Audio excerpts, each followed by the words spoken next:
Opioids are now the biggest drug epidemic in American history. More people are being killed each year by opioid overdoses. A synthetic opioid that can be thousands of times stronger than heroin. This country's recent surge in opioid addiction. Recently, an opiate epidemic has struck the country. Thousands of people die each year from these drugs that all stem from poppy. Opium is a new problem, right? Wrong. Around 200 years ago, opium was big in China. So big that a war was fought over it. Let's take a look.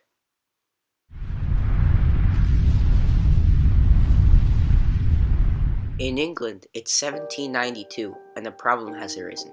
It has just come out of a war that has cost it a lot of resources, and it needs trade to take it out of the position it's in.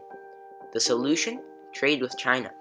China had many goods that European consumers coveted, such as silk, porcelain, but especially tea. In fact, tea was so important in Britain that import duties on it made up 10% of the government's entire revenue. Imagine, 10% of the revenue of the world's largest economy at the time was based on just tea. There was just one problem. Black tea was primarily obtained in China, and since the Chinese emperor did not like socializing with other nations very much, it had very, very strict trade laws. By the mid-18th century, these laws were taken to the next level, so that all trade with foreign nations was restricted to the single port of Canton. This was terrible for the British, and they would not allow it. The British were struggling in many ways.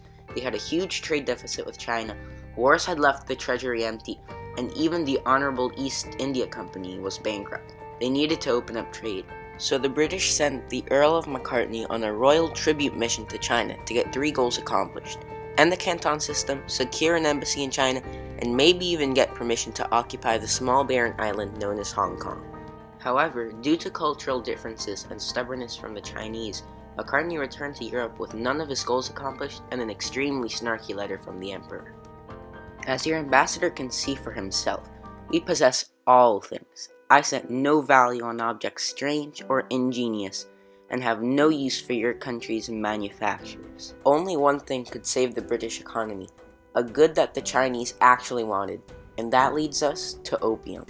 The Honorable East India Company was in control of many parts of India at the time, and not many profitable plants grew there, except for one important thing: poppies. And this is where things get a bit sketchy. The Honorable East India Company's plan was to take the poppies, convert them into opium, and smuggle them into China for a profit. This shows just how desperate the situation was for the Honorable East India Company to sell drugs on that scale. It turned out that the Chinese craved the Indian-grown drug, as it was way more powerful than the one grown in China. So, after only a short time, opium was flowing into China at rates that are hard to imagine. By 1839, roughly 5,600,000 pounds of opium were flown into China per year.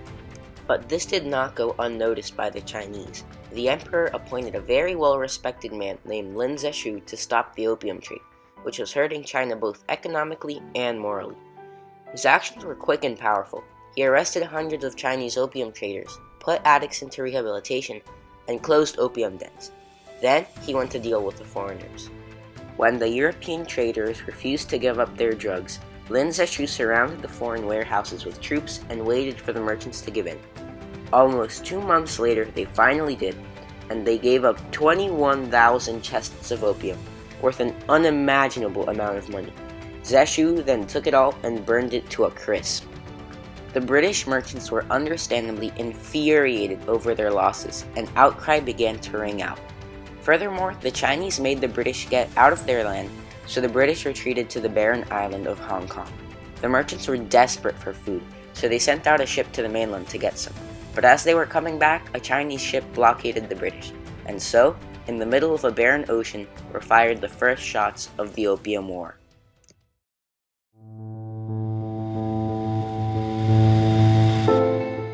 Though all-out war wasn't underway yet, the British were well prepared.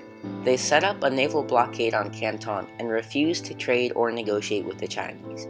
Eventually, after a confusing turn of events involving a warning shot towards one of the British's own warships, the Chinese sent out a wave of navy ships and fireboats to attack the Brits. The British, armed with their superior technology, easily swept aside the Chinese warships and won the first real battle of the war. After mustering up their forces, the British deployed thousands of Marines and soldiers to China, as well as the newest iron and steam ships. After hardly any effort, the British captured the island of Chusan, located at the entrance to the Grand Canal. After the disaster that was the beginning of the war, the Chinese emperor fired Lin Zexu and replaced him with Qi Shan, who tried to negotiate with Captain Charles Elliot, the British commander, on how to end the war. After much arguing, the talks went nowhere. So the British attacked again, this time ripping through the entrance to Canton without a single soldier injured. After such a humiliating defeat, the Chinese agreed to repay the British for the opium they had burned, and the British would buy Hong Kong from the Chinese. But the most important condition, trade would be resumed in a much more free manner than before. So now that the British had what they wanted, the war was over, right? Sadly, no.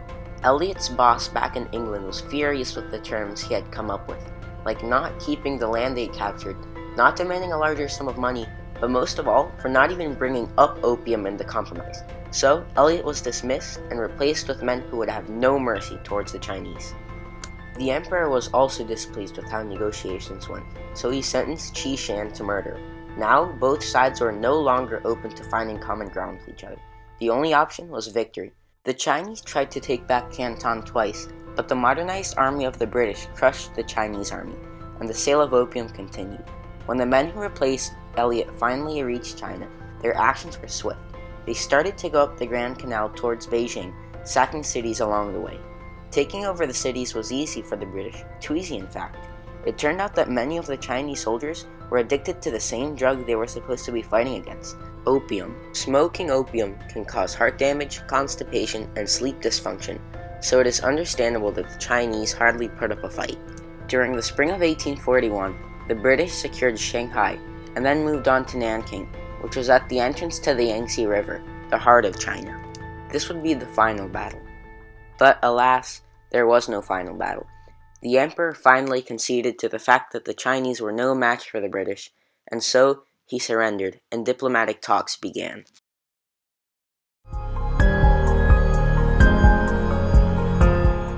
The thing that makes the First Opium War stand out from most other wars is that there really was no compromise.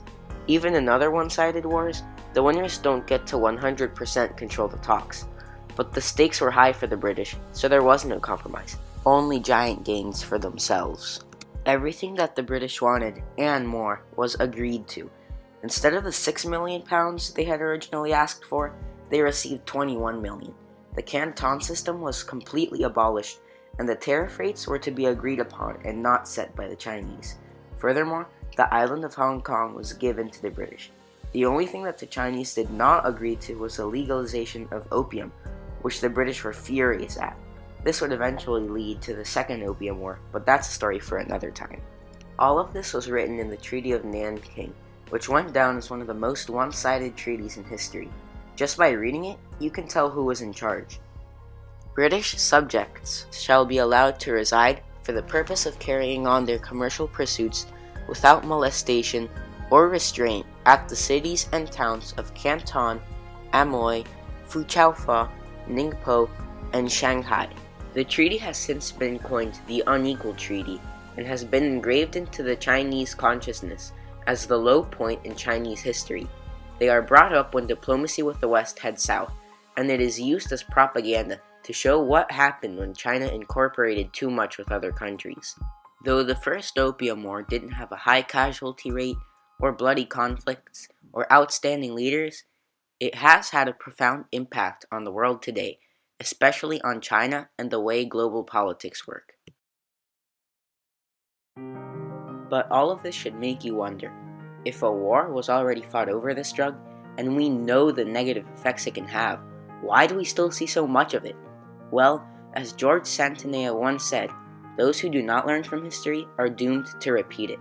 And if we keep heading down the path we are on, a path of ignorance and shallowness, we will be the ones doomed to an eternity of blindness and endless conflict. So maybe it's time to learn from our past mistakes and create a better world for tomorrow.